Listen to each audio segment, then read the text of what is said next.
40 की उम्र कहते हैं, जवानी शरीर में नहीं, शरीर के भीतर कहीं दिल में रहती है।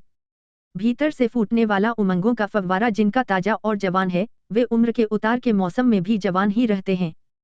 फिर भी जो लोग उम्र की चोटी पर से उमंगों के साथ उतर रहे हैं, वे भी अगर अपने आप से तटस्थ होकर सोचें, तो उन्हें पता चलेगा कि यह जवानी केवल मन की जवानी है। आदमी सब दिन जवान रहे, यह उसके मन पर निर्भर करता है। मगर दुनिया मन के जवानों को ठीक उसी दृष्टि से तो नहीं देखती, जिस दृष्टि से वह तन के जवानों को देखा करती है।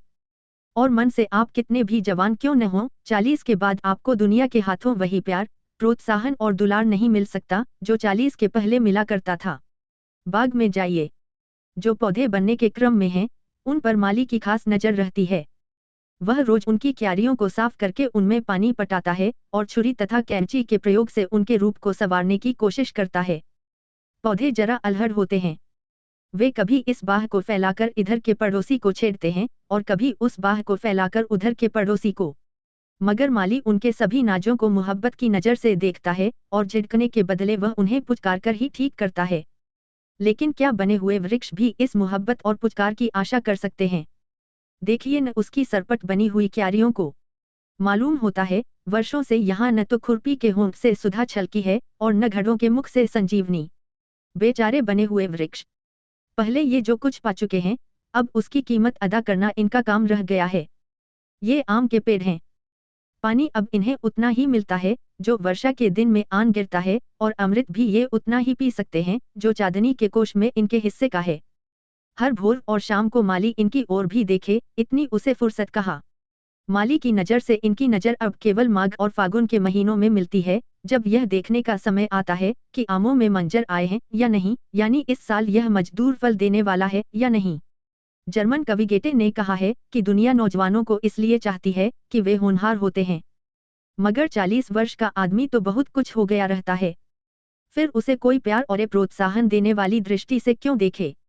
जो तन से जवान हैं, दुनिया उनका जुल्म सहकर भी उन्हें प्रोत्साहन देती है, किंतु 40 के बाद के आदमी की, चाहे वह मन से जवान ही क्यों न हो, में आलोचना शुरू हो जाती है। यह समय वह होता है जब प्रशंसा और प्रोत्साहन बदलकर उम्मीद बन जाते हैं। इसलिए संसार 40 के बाद के मनुष्य को देता कम, उससे चाहता अधिक है। अब लोग हमारी टहनियां नहीं गिनते, हमारे पत्तों की हरियाली से तृप्त नहीं होते, अब तो वे हमारे फल ही गिनेंगे। और यही वह बिंदु है जहां 40 के शिकार को जीवन में नई दिशा की खोज करनी चाहिए। और वह नई दिशा है, अब से मांगो कम, किंतु दान अधिक दो। 40 की उम्र वह रेखा है जिसे पार कर हम उन लोगों के झुंड में जा मिलते हैं, जो लेने नहीं देने वाले हैं, जो खाते कम, कमाते अधिक हैं, जो खुद कंधे पर नहीं बैठकर दूसरों को ही अपने कंधों पर बिठाया करते हैं। 20 और 30 वह समय है जब आदमी नई दोस्ती की मिठास और मोहब्बत की रंगीनी से छका रहता है। इस उम्र में आदमी फूलों के कपोलों पर टपकने वाली शबनम की आवाज को सुन सकता है और उषा के प्रदेश में जो माधुरी और सौरभ है, उसे जी भरकर अपने भीतर खींच सकता है। मगर 40 लगते ही नाटक के पर्दे बदलने लगते हैं और यह परिवर्तन आदमी को अच्छा नहीं लगता। इस समय किसी को यह भ्रम भी हो जाता है कि उसके स्वास्थ्य में कहीं कोई गड़बड़ी तो नहीं हो गई है, उसका आमाशय कुछ खराब तो नहीं हो गया है। और वह डॉक्टर से पूछताछ करने लगता है। मगर डॉक्टरों की प्रायः एक ही राय होती है कि सब ठीक है, कोई खास बात नहीं, जरा खाने पीने पर ध्यान रखिए। लेकिन खाने पीने से क्या होता है? चाहे जितना खाओ, चाहे जितना पियो, 40 के बाद आनंद की दिशा बदल जाती है। मैंने उम्र की तलवार से कटे हुए कितने ही लोगों को चीखते देखा है। लेकिन यह चीखना किस काम का?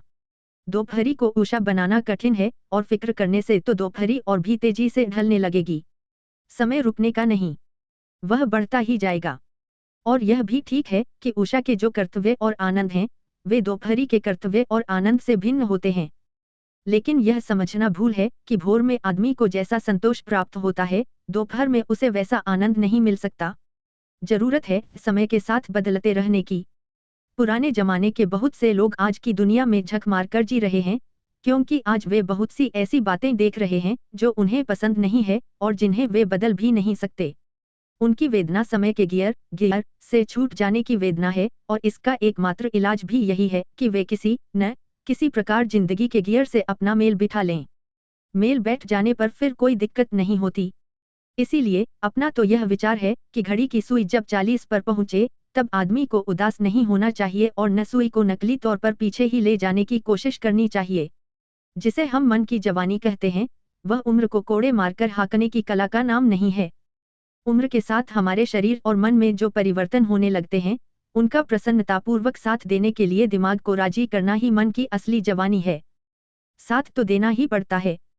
अब बात रह जाती है कि दिमाग तल्खी के साथ साथ देता है या मौज के साथ। जिसने मौज के साथ साथ दिया, उसे पछताने की जरूरत नहीं होती। सच पूछिए तो 40 की उम्र में आकर भी जिंदगी नए ढंग से शुरू की जा सकती है, बल्कि यूं कहना चाहिए कि जिंदगी असल में यहीं से शुरू होती है, बशर्ते कि हम उसके लिए तैयार हों।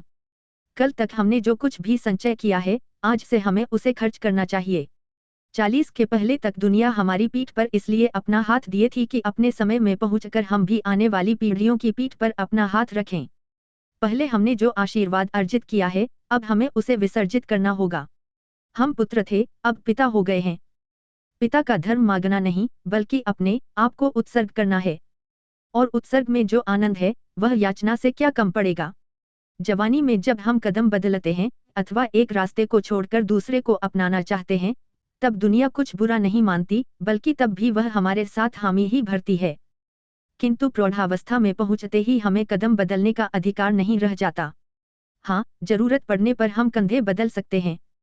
और तब भी जब हम कंधे बदलते हैं, किसी तरफ से आवाज आ ही जाती है कि आदमी खौफ गया है, अच्छा, कंधे बदलकर ही सही। लेकिन क्या 40 के बाद कदम बदलने की जरूरत रह जाती है? अर्थात 40 के बाद अगर हम एक ही राह पर चलते रहना चाहते हैं, तो क्या इसका कारण यह है कि हम संसार का भय मानते हैं? शायद नहीं। जिसे जो कुछ बनना होता है, वह 40 के पहले ही बन चुका होता है। क्रांति के पहले वेग 40 के बाद नहीं पैदा होते। कविता की पहली कोमल 40 के बाद नहीं फूटती और दर्शन का तेज 40वें आसमान पर चढ़कर ही जन्म नहीं लेता है। हाँ, क्रांति, कविता और दर्शन के जो रूप 40 तक परिपक्व हो जाते हैं, आगे की जिंदगी में उन्हीं का चमत्कार काम करता है। जवानी तो अलहड़ होती है और उसमें एक प्रकार का अभिमान भी होता है, जो खूबसूरत है। मगर 40 में भी एक तरह का भाव है, जिसे हम अहंकार या अभिमान कह सकते हैं। एक बार 40 वर्ष के एक आदमी ने अपनी सभी डिग्रियों को जला डाला। उसने सोचा, अब इन प्रमाण पत्रों को कहाँ तक ढोता फिरूं, क्या डिग्रियां अब भी मेरे रग रेशे में नहीं पच सकी हैं? ये डिग्रियां जिस सौरभ का गूंगा प्रमाण है, क्या वह सौरभ मेरी सांसों में नहीं रम चुका है? क्या अभी भी मुझे चिल्लाकर कहते रहना होगा कि मैं कॉलेजों में भी गया हूँ, स्कूलों में भी पढ़ चुका हूँ? एक तरह से समझिए तो 40 की उम्र निराशा और उदासी की सूखी घड़ी न होकर आशा और उल्लास की ही नई बरसात है। जो घटा अपनी रंगीनियों के साथ आकाश के कोने कोने में आनंद से मड़रा रही थी, अब वह बरसने वाली है। यह वह मौसम है जब आम में फल लगते और पककर तैयार होते हैं। यह ठीक है कि जब कोयल मंजरियों के कुंज में प्रवेश करती है, तब प्राणों को पागल कर देने वाली सुगंध उसके कंठ से निकलने वाली प्रत्येक पुकार को कविता का उच्छ्वास बना देती है। मगर रसाल जब पककर तैयार हो जाता है, तब उसे चूसने वाले रसज्ञ की भी आंखें आनंद की सिहरन से बंद हो जाती हैं। पके हुए फल के भीतर भी एक कविता है, जो सिर्फ सूंघने की वस्तु नहीं, बल्कि रक्त में मिला लेने की चीज है। वसंत और शिशिर में कुछ भेद तो होते हैं, किंतु ऐसे नहीं कि एक के सामने दूसरा कुछ हो ही नहीं। वसंत की सुषमा और सौख्य शिशिर के बारीक आनंद से भिन्न होते हैं, फिर भी शिशिर के भी अपने मूल्य हैं। जो इन मूल्यों को समझता है, उसे निराशा नहीं होती। मगर जो उन्हें नहीं देख सकता, उसे तो वसंत के नाम पर रोना ही पड़ेगा। 20 की उम्र बड़ी ही अच्छी चीज है, मगर वह तो एक ही बार आ सकती है। और 40 की उम्र भी बड़ी ही बेजोड़ हो, अगर लोग उसे इस चिंता में बिगाड़ न दें कि हम 20 के ही क्यों नहीं बने रहे। समय तो हमारा शत्रु नहीं हो सकता। अपनी प्रगति से वह हमें संपन्न ही बनाता है। गुलाब पर उषा की बूंदों को तो हम फिर से नहीं सजा सकते, मगर गुलाब तो हमारे हाथ में है।